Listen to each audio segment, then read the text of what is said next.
Good morning, everyone. It's March 19th, 2004, and first day of spring. So I'm looking forward to it, although it looks like spring and winter are still battling it out there. But it should be coming now very shortly, so I'm looking forward to it. But today, I wanted to talk about a subject that's been very difficult for everyone, is the high level of theft that we've been dealing with in our communities.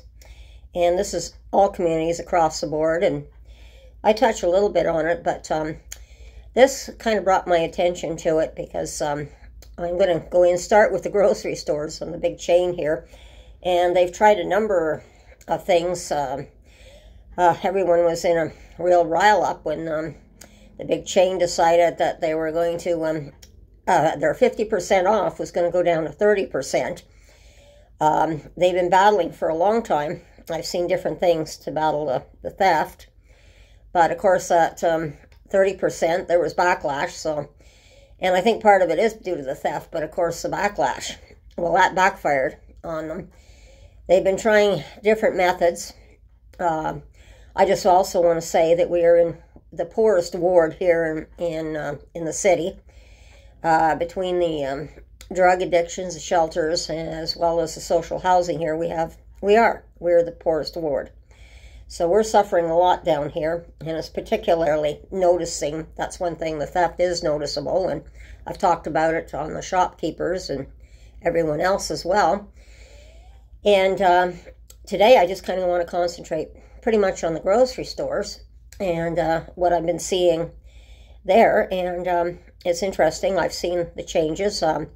They have the security guards. They certainly have the cameras. I think they've been putting up even more cameras from what I can tell. But like I said, having been a security guard, at times I kind of wonder, well, who's manning this on the other end of the security cameras? Who's watching those cameras as to what's actually taking place? So kind of just a question in the back of my mind that I have, number one. Then, of course, it's very difficult to catch these people. So rather than just have the doors swing open and let everybody out, now they've kind of blocked it, so you have to push the card in where it says entrance now. And so you can get the card in to the big doors, no problem, get through into the grocery store. But if you go out with the card or try and get out or even walk out, it says exit only on the inside. So, of course, if you hit the exit and you try and go out through the exit, of course, it beeps, and the security guards are right there as well. So you'd think that would be enough, but it's far from enough, because I've seen things going through the grocery store over time, and some of them I've seen people just packing stuff, sometimes in an aisle in a pack sack.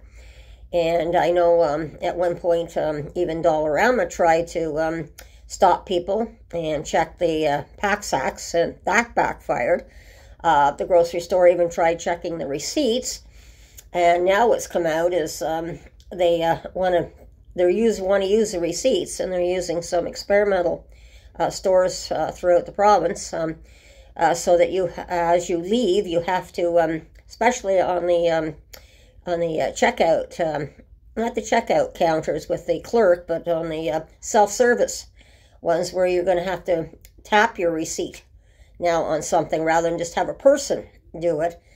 So this is what they're experimenting with now. And of course there's a big backlash over that. And I remember last week I got stopped by CTV News. They were interviewing people about how they feel about it. And I said, well, I don't exactly have a full problem with it. I certainly understand why they feel that they need to do this. But I'm not totally for it either. And then, of course, I went in and I re-mentioned to them that, of course, we're in the poorest part of the city, and the crime a lot is from the homeless people here. And this is where I'm seeing homeless people actually coming in, and I described one of the incidents to them. Of course, it never hit the news, but I will share it with my viewers that I was in the dairy section one day, and I had just reached over and down on the counter to pull out my milkshake that I wanted to go home and drink. And as I stood up, I turned around and I saw this man, and he was kind of looking around. I don't know if he saw me or not, But all of a sudden he had a quart, a quart of chocolate milk in a container, and he just stuffed it down the front of his pants and then pulled his coat over the front of it. Now, I've seen that being done off and on too. And then, of course, he grabbed something else off a shelf, and so he had the quart of milk in there in his pants, and I don't know if he paid, actually, for the other thing that he pulled off the shelf, or if he just walked out, because I tried to follow him, but I'm not quite as fast as what I used to be now in my old age here.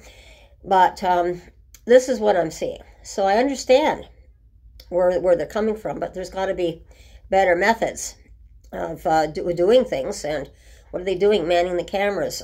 Do they have plainclothes security wandering around pretending that they're shoppers looking for various things? That may be another way. But I know myself, I actually prefer the cashiers and just going right through. But I understand the self-service because it's more convenient, quicker for people. But it's also, I've seen things such as, especially on days where it's nice that they have the 10% discount for the students, but the students pile in there, and there's so many people, it's hard to keep track of everyone. And I don't even think the cameras can keep track of every single little thing that's going on. So it's very easy to just walk out and go right by the self-checkouts, because you just walk right out, and there's nothing to stop anyone from going out there, period. So this is where they're trying to put the idea of you putting your code from your receipt on top of this machine to have it scanned to say you've paid for everything. So I don't know how well that's going to work. I think it's going to be a variety of things that are going to have to bring things down to a more normal level. But we have a lot of starvation in this area. And of course, especially grocery stores have no idea that they're competing against the drug dealers, because half the time, if they're out on drugs, they don't even get to the outreach programs where they get the food at the day centers where they can go and get it. So this is another problem. So half of these time, these guys are coming in and they're absolutely starving at the same time. So it's not an easy problem to solve. But I also wanted to mention too that I had to go into the dollar store at the beginning of the month for something. And this was interesting because they'd taken out all the self-checkouts because of the theft. And I noticed that first thing. So they'd gone back to the single lineup. You wait for the cashiers, or one cashier. This day there was one cashier there. The gentleman ahead of me went ahead. He was talking to the cashier. He was getting his purchases. Fine, no problem. Then a gentleman pulled up behind me, and he was really making me feel uncomfortable. It was like, I guess the best way to describe it would be like you're in the car and the guy behind you decides he's going to bumper ride you, and this guy kind of had his bumper on top of me, and I was about to say something like, hey, give me a little bit of space here, don't run me over, and so then he just pulled out beside me, and he, without signaling, did a right turn, and he went right past, and I'm trying to get the clerk's attention, because he's got what looked like a brand new book in his hand, and I'm trying to get the clerk's attention, and finally the clerk and the other customer goes, hey, to him, and then he just still nonchalantly walked right out the front door. The security guard that was normally at the front, where the cashier was just coming back from having to deal with something else in the store. He caught on to what was going on. He took off out the door after the guy, and then he came back. Sorry, he got away. So this is constantly happening. So it's going to be a problem. It's going to be a horrible problem for us to solve, but this is what's happening with what we feel is going to be food insecurity, and we're talking more and more about that at the moment. So I just wanted to brief you in a little bit on what I'm seeing, but I believe that there's various ways of settling this. And I know we have the food truck that goes around and that too. Maybe with that 50% off, maybe some of that food that I know they do donate to the food banks and that, but maybe they should start setting up their own food banks, and some of that food that could be distributed to the homeless as well directly. Maybe a truck going around from the grocery store saying, here, just handing out some free food that's easy for them to eat like right away, so they're not starving. So that might help a little bit.